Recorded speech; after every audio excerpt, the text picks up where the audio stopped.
La commune de Dangbo a abrité ce samedi 24 mai 2025 une séance de sensibilisation des filles du secondaire et les filles en apprentissage sur les grossesses précoces. Une démarche entreprise par Dame Karel Ndigou, bénéficiaire du programme d'appui à l'égalité de genre phase 1. Ce programme vise à renforcer durablement l'égalité du genre et à réduire la vulnérabilité socio-économique des femmes béninoises.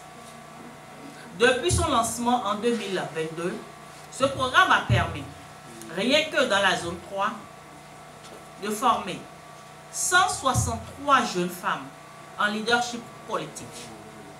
Plus globalement, quand je dis plus globalement, c'est-à-dire dans l'Atlantique, dans l'Ouémé et dans le littoral, 502 femmes bénéficient d'un accompagnement continu à travers des formations, des coachings et la mise en œuvre d'initiatives communautaires.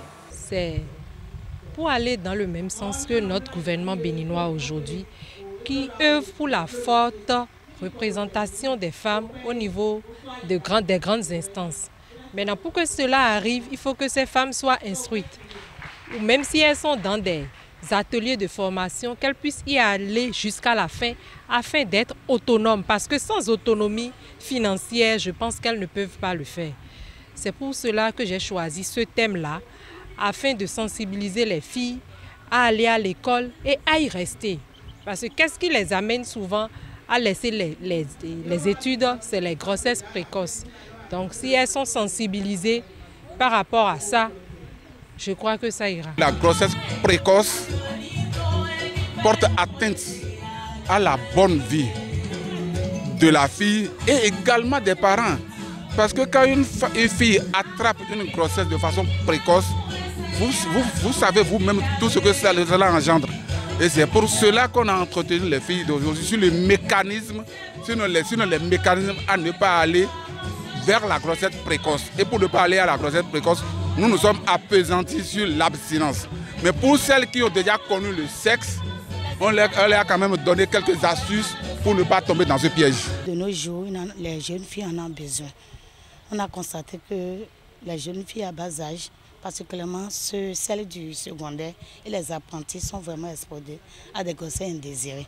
Et elles ont besoin vraiment des conseils pour s'améliorer et rassurer leur vie future. Consciente que les grossesses précoces freinent beaucoup de jeunes filles dans leur élan vers un avenir meilleur, les participantes à cette séance de sensibilisation ont exprimé leur satisfaction. On nous a dit de garder l'abstinence totale, de rester vierge, de ne pas s'amuser avec les garçons. Je vais suivre les recommandations pour ne pas tomber dans ces pièges. J'ai apprécié la séance parce que j'ai retenu plusieurs choses. J'ai retenu, puisque nous voyons tous que là où les grandes décisions se prennent, on ne voit pas souvent beaucoup de femmes. Donc je crois que le moment là est venu pour nous mobiliser, que nous avons aussi la force comme les hommes et ne pas tomber dans le piège des hommes, je dirais, ne pas tomber grosse et de rester vierge jusqu'au mariage.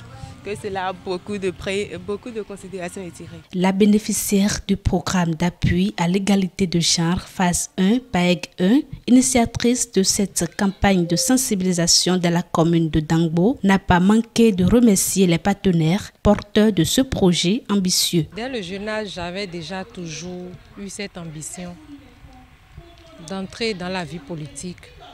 J'ai cherché et par ce biais, je profite pour remercier ce programme. J'ai postulé, j'ai été bénéficiaire du PAEG 1.